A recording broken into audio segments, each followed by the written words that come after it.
Hello, everybody. This is Melissa Landa. I'm the founding director of Alliance for Israel, and I have the great pleasure of being here this evening with Stacey Aviva Flint, who is the founding director of Mocha Jewess Consultancy. She is also on the advisory board of Alliance for Israel and is a national speaker and does writing on issues of anti-Semitism and Jews of color. And Stacey is with us this evening to talk about a topic that she discussed at our inaugural event 6 months ago at George Washington University. And that is addressing how the BDS movement plays upon our collective history of trauma and sort of reintroduces that traumatic experience through coercive mind control and intimidation. And we're going to Stacey, if it's okay with you, sort of break that apart, our audience understand what that's all about. So I'm thinking if we could maybe start with having you explain what historical trauma really means. Okay. Well, historical trauma was kind of introduced in the 1980s by Dr. Maria Braveheart when she started to look at the Native American communities and how the American dream was not being fulfilled for them, and how the history of trauma in America and the Native American communities had really created a breakdown in family relationships, in resiliency, and in self-identity, and in culture, and how that was passed down from one generation to the next. Then a bit later, we have Dr. Joy DeGruy, who introduces something called post-traumatic slave syndrome, and how it's a multi-generational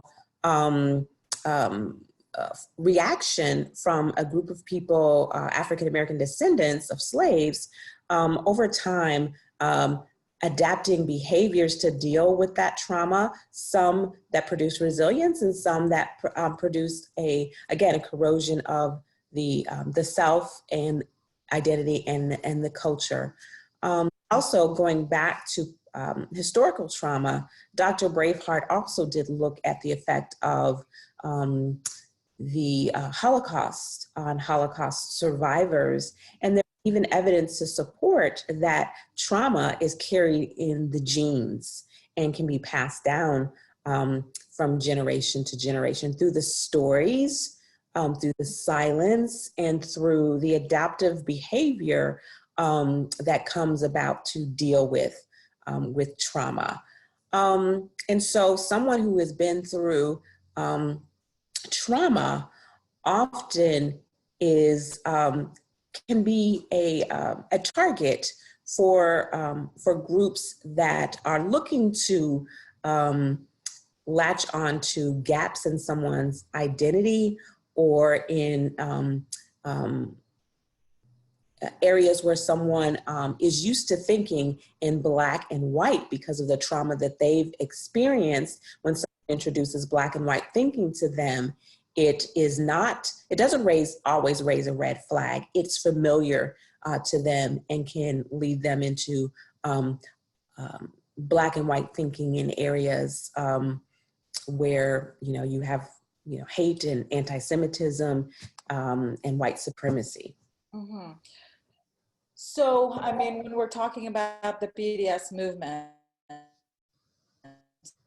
recruitment strategies, are familiar with tactics such as the suppression of critical thought, the insistence of this very rigid narrative of Israel being portrayed in a very negative light, the Palestinians being portrayed as all good, all innocent, the sort of complexity and the nuance of the situation being completely erased, so in a sense. And also this notion of controlling the information and sort of suppressing the access to information.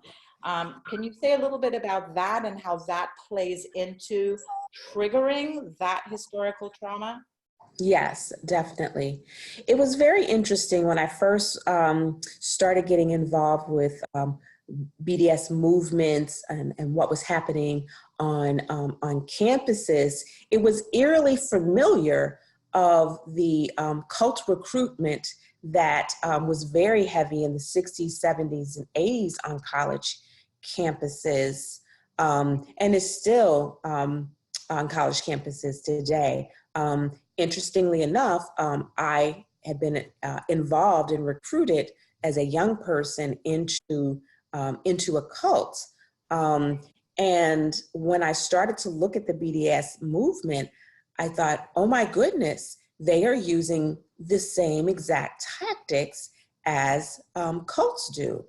One of the foremost leading cult specialists in America today is a gentleman named Steve Hassan. And he's developed something called the BITE model. And when I looked at the BITE model, when I was looking at it in the context of cults and kind of digesting, deconstructing the experience that I had there, I found in every one of the points of the BITE model, the same tactics being used in the BDS movement. So let me tell you what the BITE model stands for. So first of all, the beat in the B in the BITE model stands for really behavior control. So they want to promote dependence.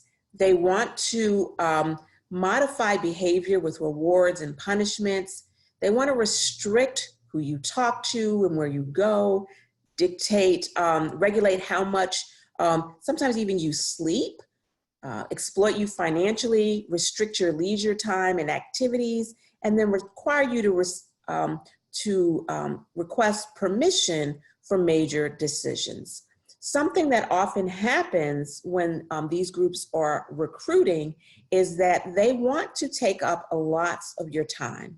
So they want to get you coming to as many of their meetings as possible so that they can flood your mind with their information.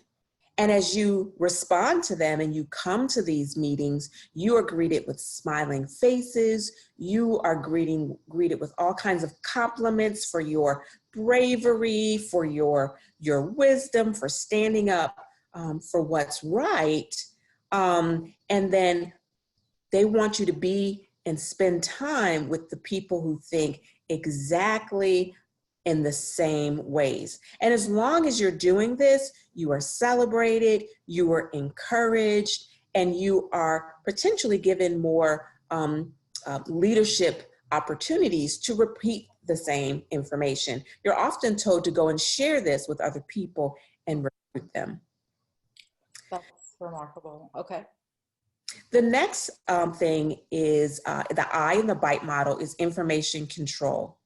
Okay. They want to give you information that supports their view. They're not giving you, this is what we think and this is what our critics say, so that you can look at both sides and go, I wonder, and ask the question. They deliberately withhold and distort information. Right. They forbid you to speak to the other side. Often you will hear in the BDS movement, oh, we don't want to normalize Israel. We don't want to have conversations with them, because what if they introduce to you some information that makes you question or even consider that the other side may have a valid point that maybe you don't agree with, but maybe you want to explore and ask more questions about. They do not want you to do that. Again, they want to control that information, so you're seeing things in black and white. They discourage access to non-cult or non-approved information that the organization has approved. They generate and use propaganda extensively. That is their wheelhouse. They will spend a lot of money on that and a lot of time, and oftentimes get experts. They will gaslight you to make you doubt your own thoughts. Gaslighting is a very important thing in thought control and in cults. I remember the cult that I was in that oftentimes when they wanted to get you to believe a concept, what they would do was to start to tell you that you actually either believe this or you've actually done something. So in the cult that I happen to be in, you were very much controlled about who you spent time with, especially family members, because they were actually afraid that if you spent too much time with your family away from them and in a secluded area, deprogrammers were going to be able to come and get to you and give you information. So you were gaslighted into thinking that if you spent too much time with your family, you would be kidnapped, or you would be given over to deprogrammers. And so you started to really fear your own family and friends, thinking that they would somehow not have your best interest in mind. And so you might even be told, remember that you were there in this situation, and who is that guy there, or who is that person? Perhaps that person, that was the deprogrammer. They were ready. Or your parents said to you, remember your parents said to you that they wanted you to come to this weekend vacation. They haven't said that to you before. See, they're trying to get you in a situation. They're going to be deprogrammers that are going to be there to meet you. So gaslighting is very important because you can get the person to start to doubt their own understanding of their friends and their families and the intentions of those other people, to the point that they trust the information from this person that maybe they met last week, or maybe they met 2 months ago. They sometimes can require you to report your thoughts and your feelings and your activities to a higher level person in the community, or spy on you, or have others spy on you. So what if you go over and you talk to the birthright table to find out, what are you guys doing, or why do you support Israel? Going over to that birthright table without permission could set you up to be punished, and to be gaslighted. See, you went to the other side, you spoke to them, you were giving them information, you were listening to them, and that could put you in a situation where you could be back in the behavioral, you could be punished, or discouraged from people from hanging out with you because, oh, look, they are known to participate in this kind of behavior. It's fascinating. Sorry, go on. Didn't mean to interrupt. Go ahead. No. The next thing is thought control. That's the T in the BITE model. That's to instill black and white thinking, us versus them. They want to change your identity. They don't want you to be your own independent thinker anymore. If you are, a lot of the students I found, well, we found in these organizations are actually Jewish. Right. And they start marching and they start speaking this rhetoric. One of the things that they want to do is they want to have you internalize self-hate. So you are no longer a Jewish student. You have to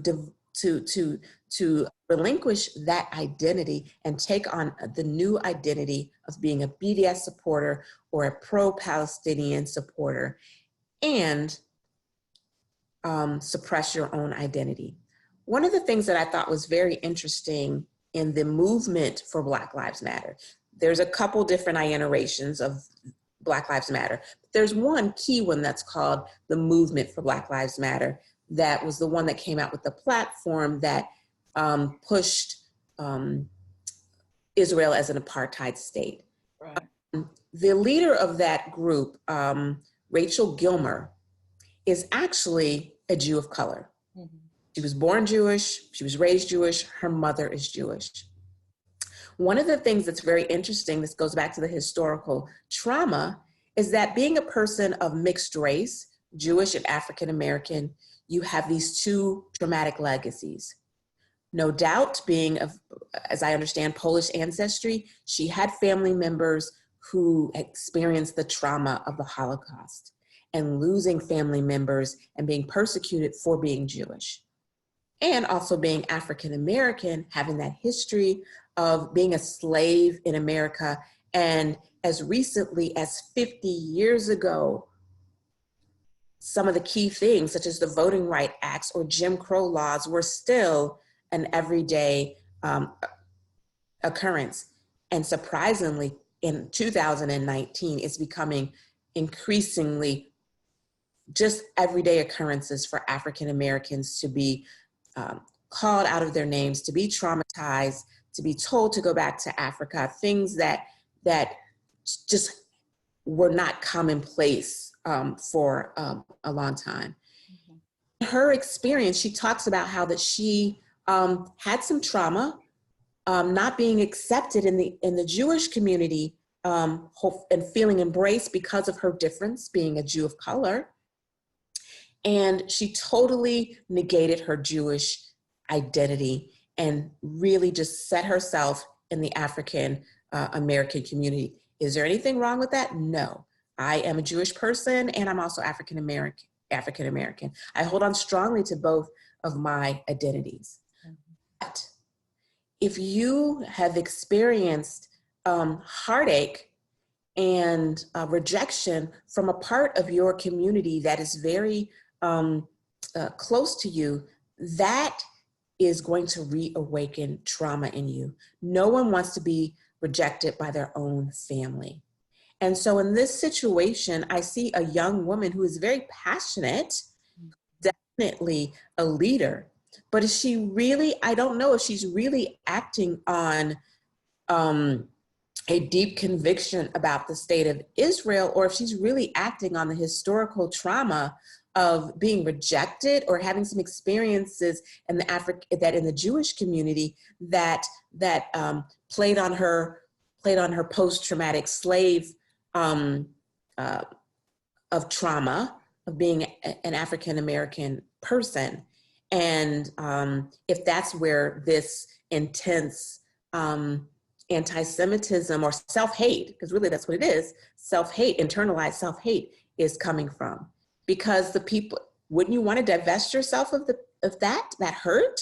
If the Jewish people, if you're part of the Jewish people and they have hurt you, you want to go as far away from that. And she said that.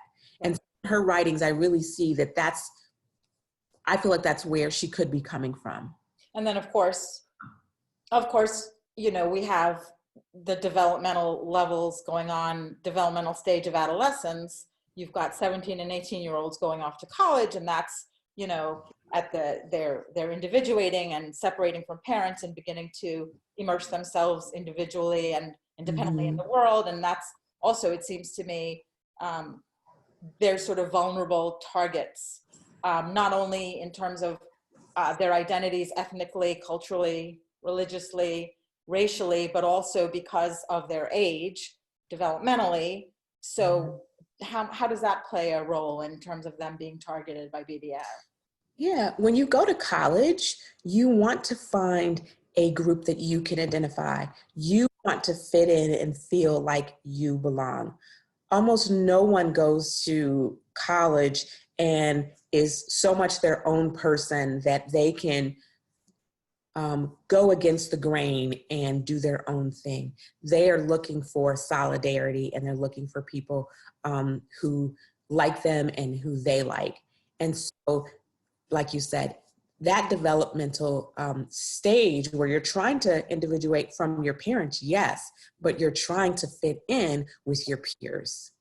And this is a perfect opportunity for cults and for movements such as BDS to attack your identity formation at that age. Because who wants to stand up and say no, or even give your own opinion in this day and age? Because again, they're going to drown out critical thinking so much so that there are shouting matches, there's physical intimidation, there are threats. And so those things, there's shunning. Shunning is a very important tactic in a cult. Yeah.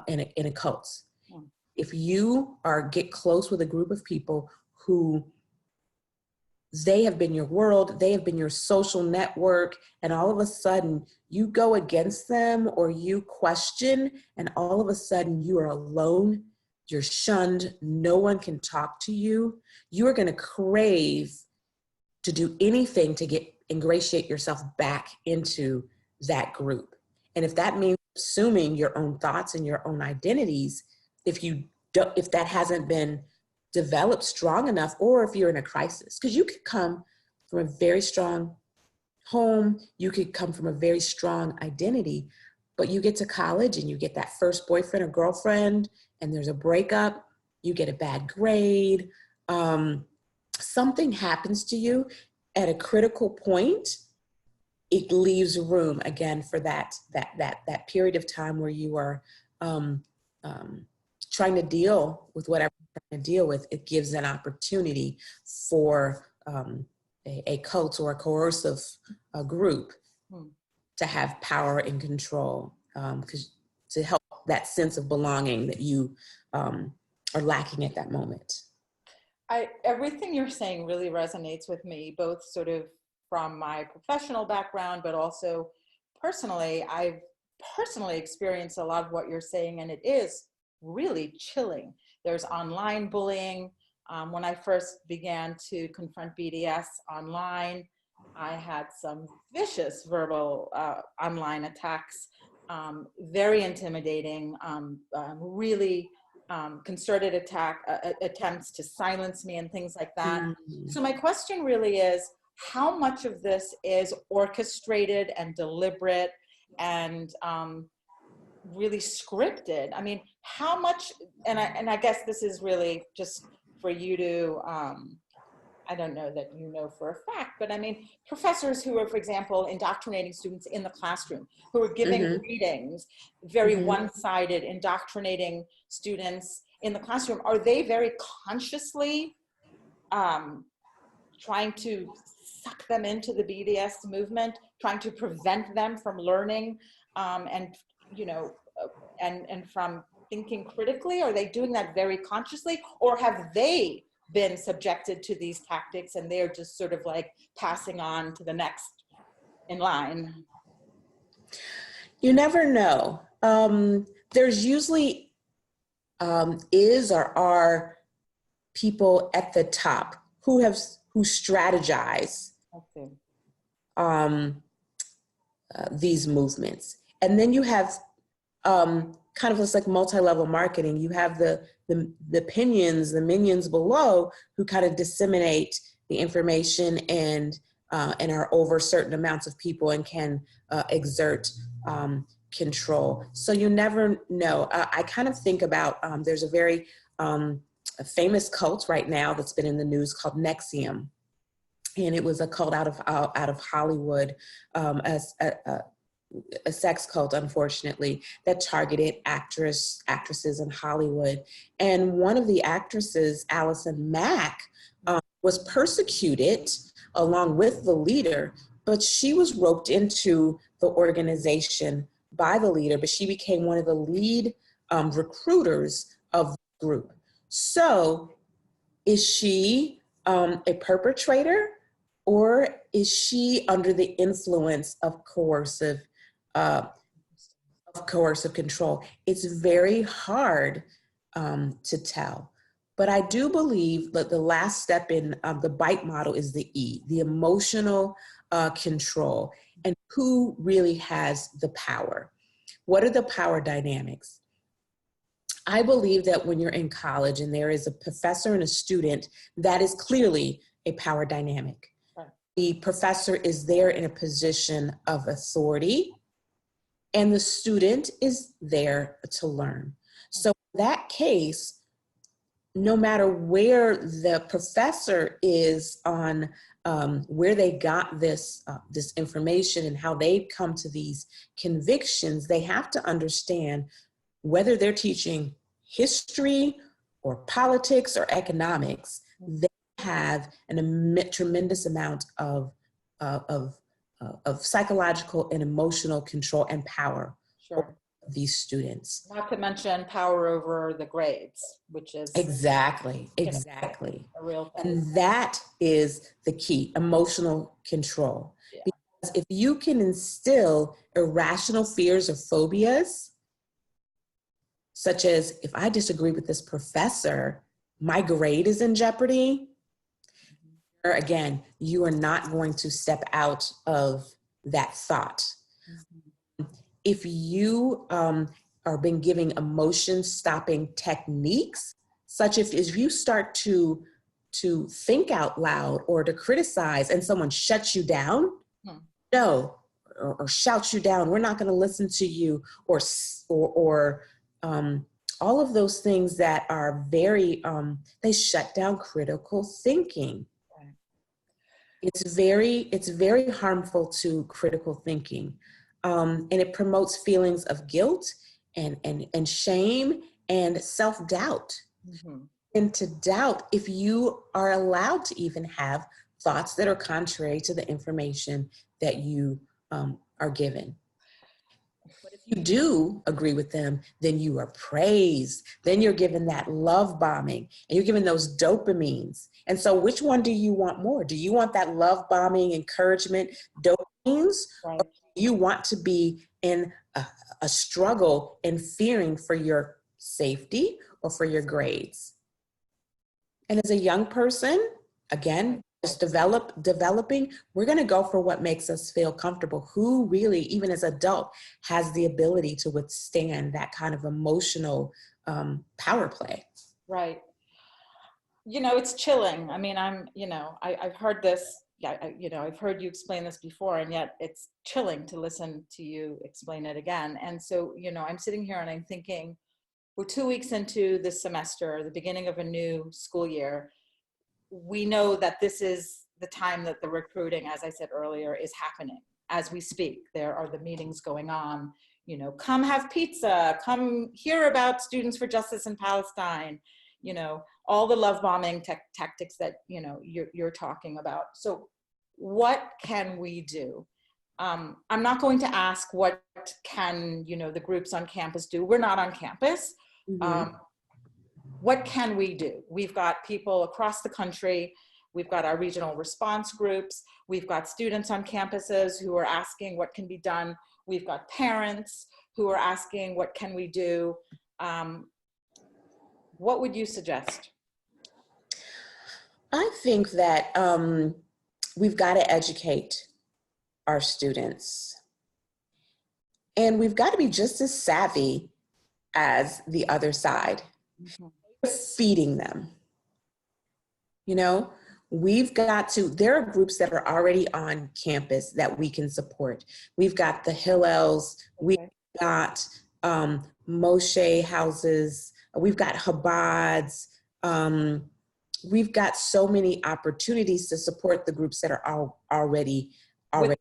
With this information, give them the information and help them to subsidize feeding students. Sometimes students go to these programs not caring what the topic is, but if there's going to be food there, we need to have to do that. The next thing is that we need to speak to clearly what is happening, not just go after BDS is wrong, anti-Semitism is wrong, Israel is good, Palestine is bad, but to go after and help them to understand if it is an organization that is touching you in these ways, in the BITE model, trying to modify your behavior, trying to limit your information, trying to give you feelings of guilt and shame and unworthiness, or trying to instill in you any kind of black and white thinking, we're preparing them not only to BDS and anti-Semitism and racism, we're preparing them to deal with emotional abuse, sexual predators, and all kinds of abusive situations that can happen on campus. This cuts across everything.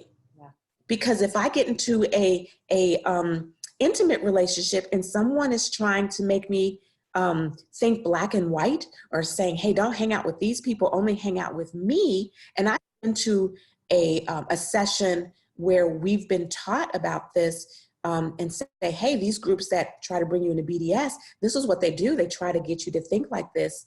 You can use the same kind of information to help you in your intimate relationships. You're helping them across the board. Mm-hmm. You're doing something that the other groups are not doing, because they're just giving them a narrow view. They're talking about just Palestine and Israel. And we're talking about, these are skills that you can use across the board in your life to know when you're being under undue influence. That's really so important and so powerful. So that's really important. So it's that, the Chabad and the Hillels give that safe, comfortable, loving space where students can go, so that they don't have to seek that out in these cult-like environments. And then also the conceptual understanding of what to watch out for them to understand, whether, again, as you say, whether it's in, BDS supporting groups or abusive relationships or any other kind of cult-like environment. We are going to, thank you, Stacey. We're going to follow up with this and with you. I think this is critically important information. Yeah. So grateful. Yeah, definitely. I would definitely reach out to professionals such as Stephen Hassan, Okay.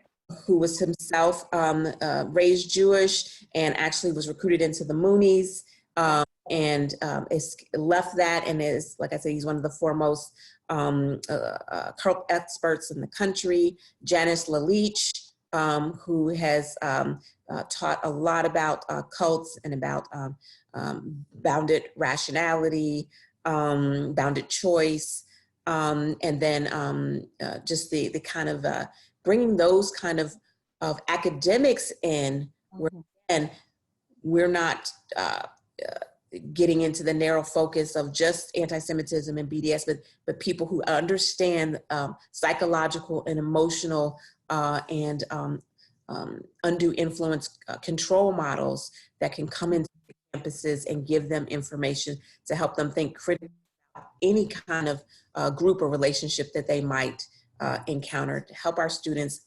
evaluate life on a different level. And they can use this for lifetime. A life skill. Yeah. Well, thank you again. It was such a pleasure to see you. Yes, and speak with you, and we will Definitely. see you soon. And Definitely. just very grateful for your expertise and for your support and for your involvement. And thank you so much, Melissa. Thank Yes, you. thank you. Bye. Bye.